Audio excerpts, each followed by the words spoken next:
to hear that men and women communicate issues in very different ways.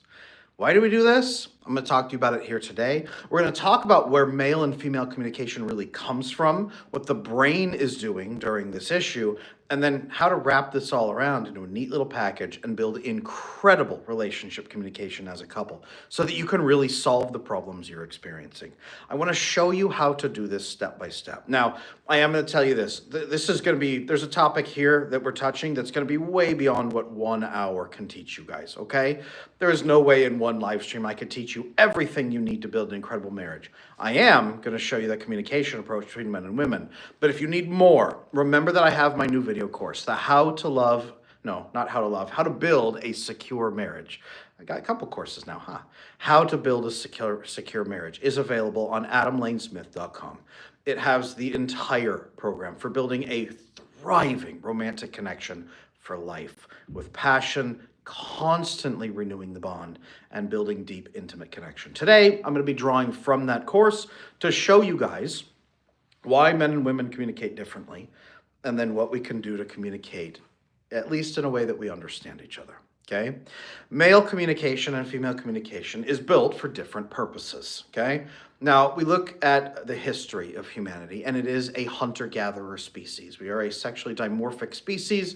We evolved in different capacities, or were designed, if you prefer to think of it that way, in different avenues to do different things. We are specialists. Humanity specializes. Even men and women specialize. This doesn't mean men can't do what women do and women can't do what men do. It means that we are specialized to do certain things differently and certain things in more optimal ways.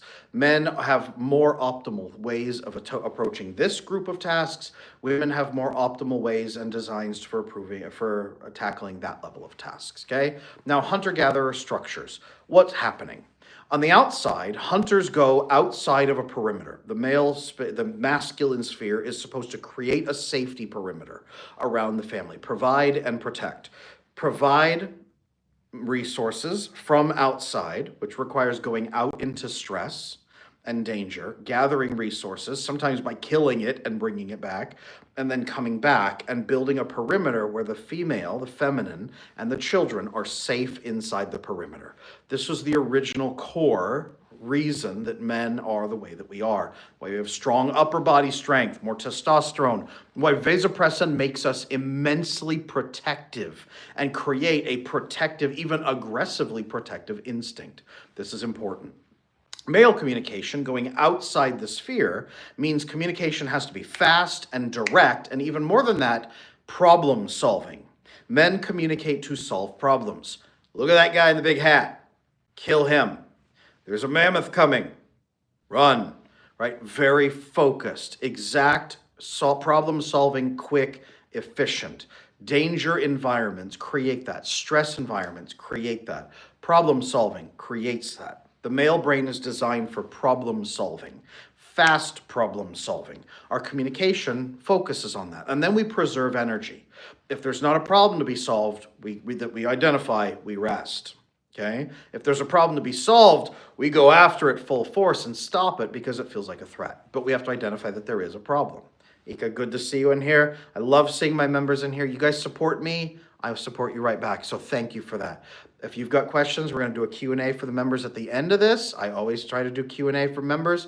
We're going to do that. I'm going to get you at the end of this if you have questions, Ika. But thank you and welcome. Male communication focuses on solving problems now in the shortest, most efficient way possible that they can think of, that they have to see that a problem exists. Now, female communication. Let's talk about the gatherer structure. It's not that women can't go out into the wild and secure resources. It's not that women can't protect, right? We have plenty of stories about, the shield maiden kind of idea, but that's an exception. The female nervous system is not designed to do that. In fact, the female nervous system burns hot and gives you cancer and fertility issues and migraines and autoimmune disorders and fibromyalgia and chronic pain and organ breakdown and joint issues if you do that too consistently. It gives you resentment toward the masculine if you are in your masculine energy too often. Like, open up TikTok or Instagram and look for masculine energy and see the women complaining about the mental load, about being in her masculine, about frustration that no one has provided that safety. The feminine is designed to be internal, okay? Doing work, still working diligently, but internal work, within the perimeter work. Now, within the perimeter is a sense of safety. You want a couple of things. Number one, you want high levels of group cohesiveness. So sharing emotional context and sharing, building trust, bonding, growing through oxytocin, and building that together, sharing openly. That solves a problem. Men communicate to solve problems, and that's it. Women communicate, and thereby, by communicating itself, solve the problem of how to have group cohesion. Men out there, see that little workaround? She is still solving a problem, but it's an intangible problem you don't identify. It's more of a floating, vague problem that is being bonded and it's fixing because she's approaching it that way. Female communication still solves a problem, but communicating about her day. Well, I woke up, I ate some toast. I kind of, scrolled Instagram for a while. I thought about buying this pair of shoes I saw. That actually solves a problem. It grows intimacy and bonding and group cohesiveness. Okay?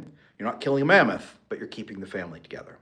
Female communication also is designed to be more streamlined and less brutal, less aggressive, less abrasive. You don't want the women at home to be angry and aggressively yelling at each other because that shatters group cohesiveness. This is why women tend to ask questions.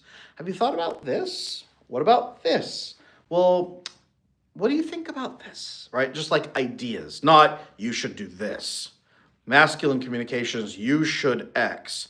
Female communication tends to be, what about X? What do you think about X? What do you feel about X? Right? It's less abrasive, less directive, less challenging. So feminine communication is to identify a problem and then instigate a conversation about it, about drawing in thoughts and sharing contexts. And as the group begins sharing their thoughts, everybody feels bonded and understood. So you're actually bonded and understood by discussing the problem. Most men will dismiss that and say it's not helpful. It is. And it actually leads to harmony where you can then solve a problem faster together, or maybe not faster, but solve a problem more efficiently over time together, okay? Completely solve it instead of one quick fix that actually hurts 5 things. Make sense? Female communication solves a purpose. Male communication is all about direct solution and solve problem now. Both are necessary.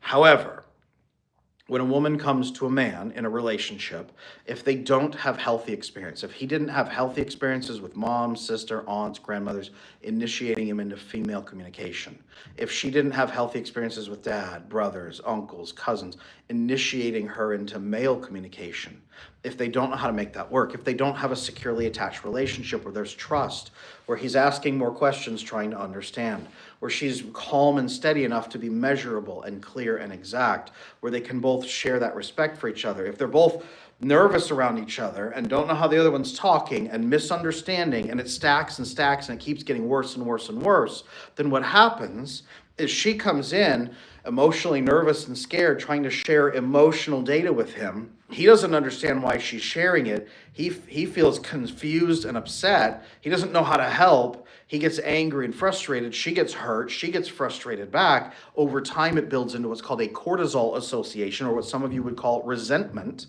And then over time, as you keep pushing and neither one feels like the other one cares, that resentment can grow into contempt, where you treat the other person like your enemy and start really pushing back on them, mocking them, insulting them, dismissing them.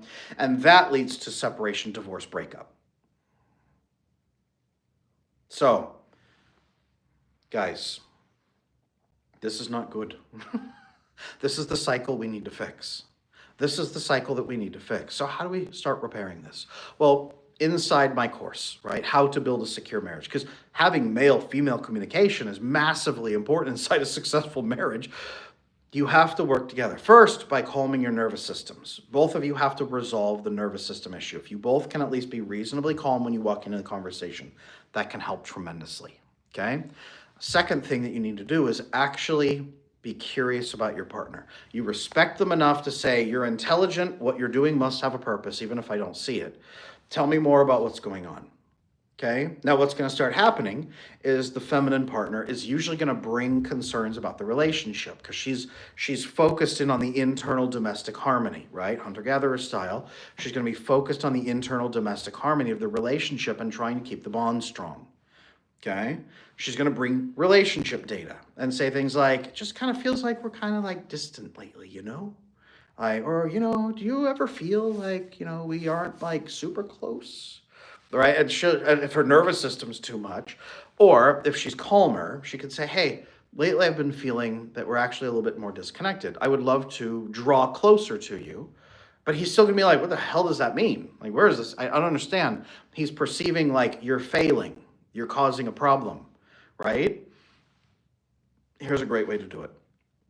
I understand that you've been super busy, and I really enjoy the way and I love the way that and respect the way that you take care of our family.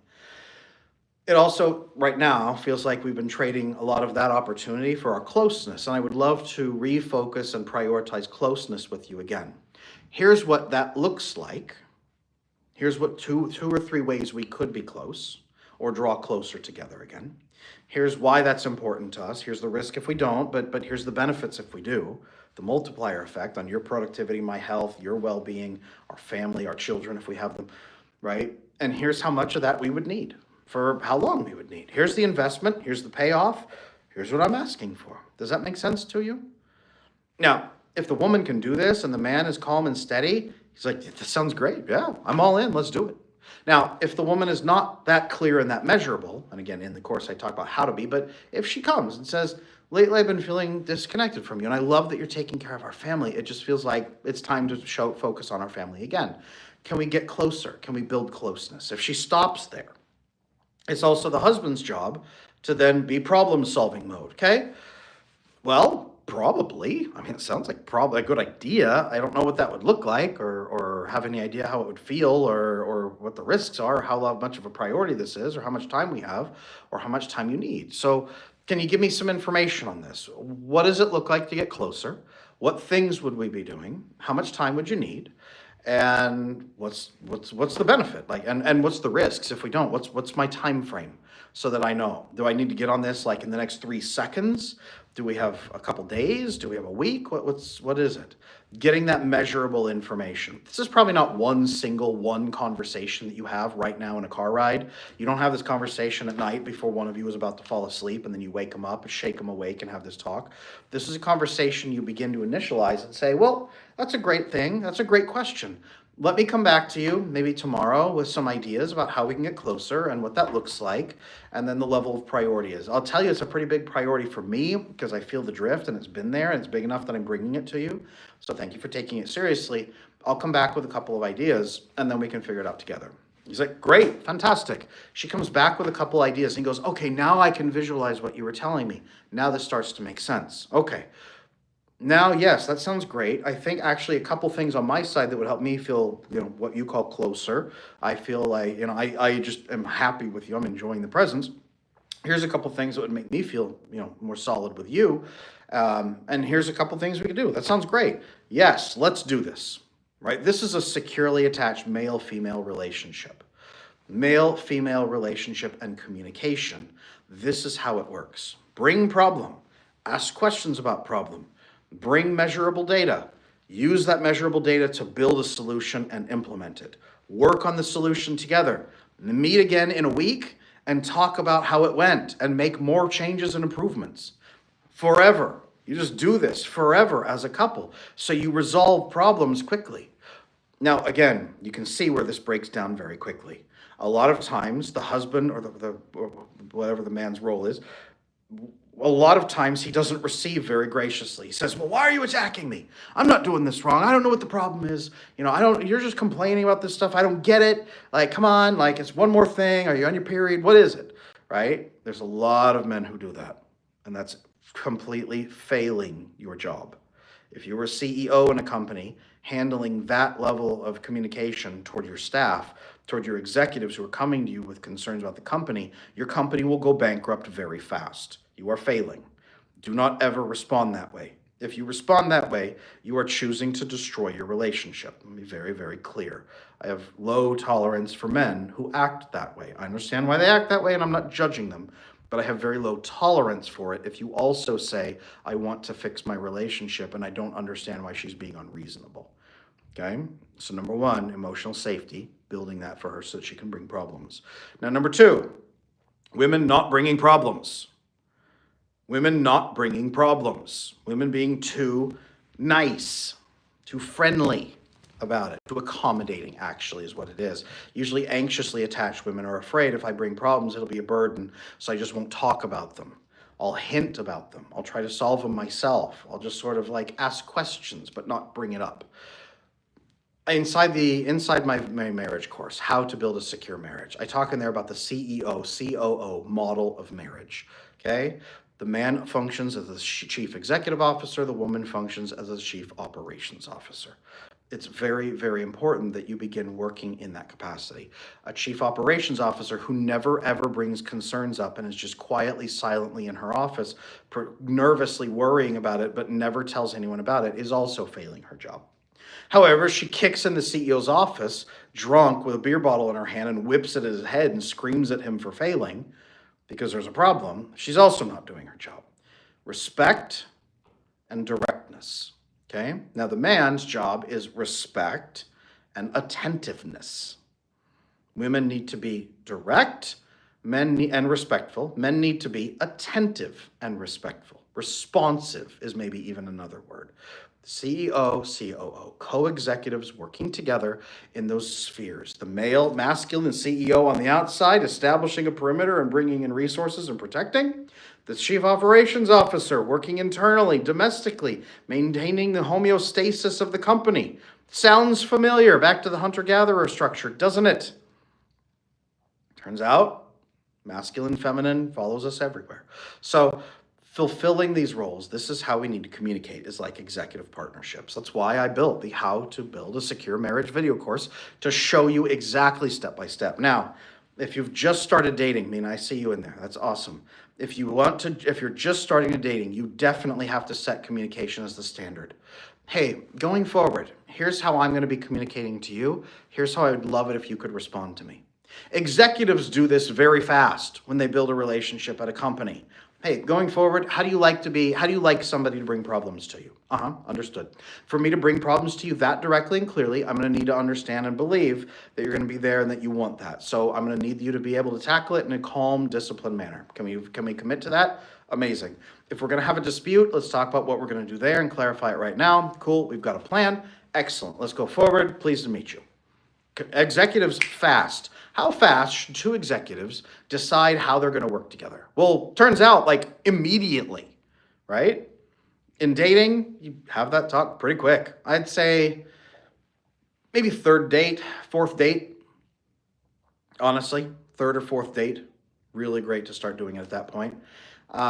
You are checking for, I have a whole 3-date method that I teach to people who come into my coaching practice about how to use the first 3 dates to set up a serious committed relationship and be exclusive by the end of the 3rd date, and then be moving forward confidently toward marriage at that point, which is what most people usually are looking for. If you're not looking for casual sex, it's casual sex or marriage. Those are usually the 2 things people want, and very few people in between that actually want in between. With that in mind, building that relationship structure from the beginning is crucial. The way you present yourself, the way you are clarified with the other person. This is how I will bring problems to you. You can ask. You're going to be the CEO. You're a potential CEO. I've been dating you for 3 weeks now.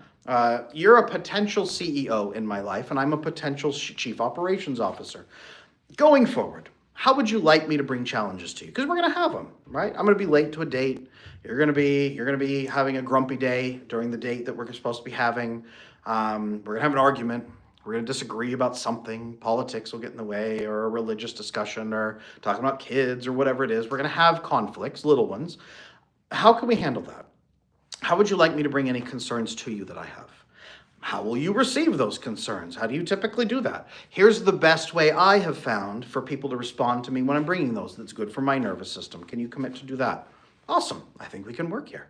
This is an important feature right here of actually compatibility testing with the other person. Are they willing to have this talk with you? Ugh. You want to talk about how to resolve conflicts? Lady, it's only the third date.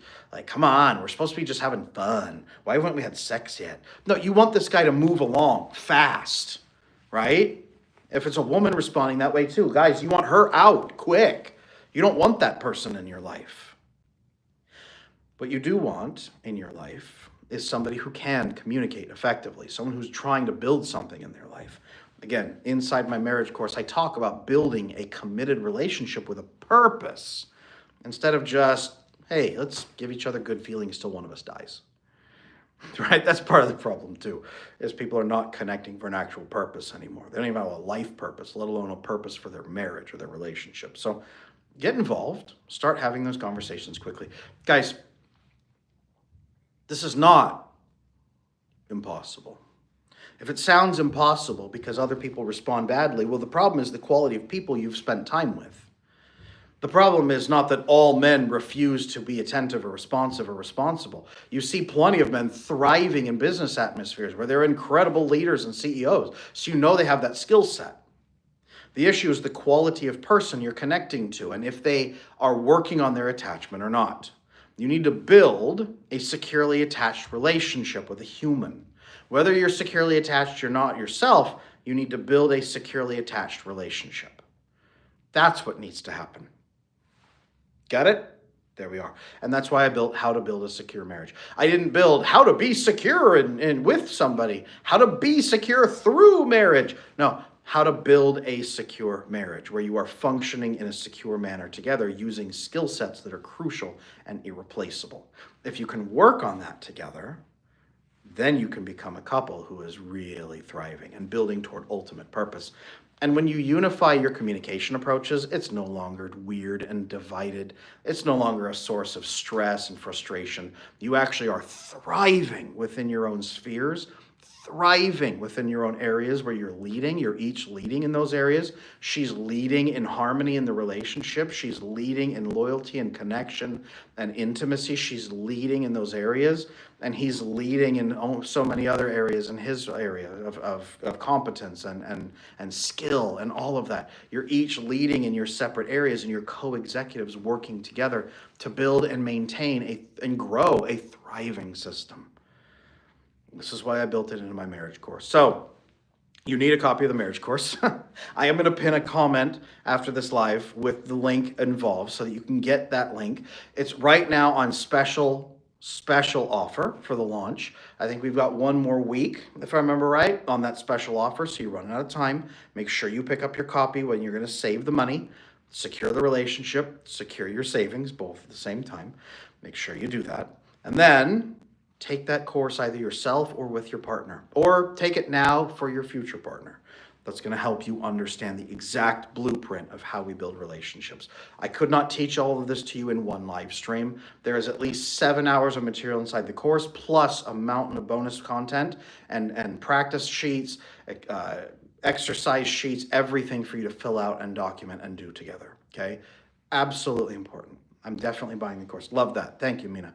Make sure you pick up your copy now and save the money so you don't contact me in 3 weeks and say, hey, wait, where'd that price go? Make sure you do it. It's on adamlanesmith.com. You go to adamlanesmith.com. You go to courses. You go to How to Build a Secure Marriage. I'm going to pin a comment right after this live stream, though, for everybody watching this. So that'll be it. This makes sense now. I'm glad. It does. This is it. So this is the piece. This is how it works.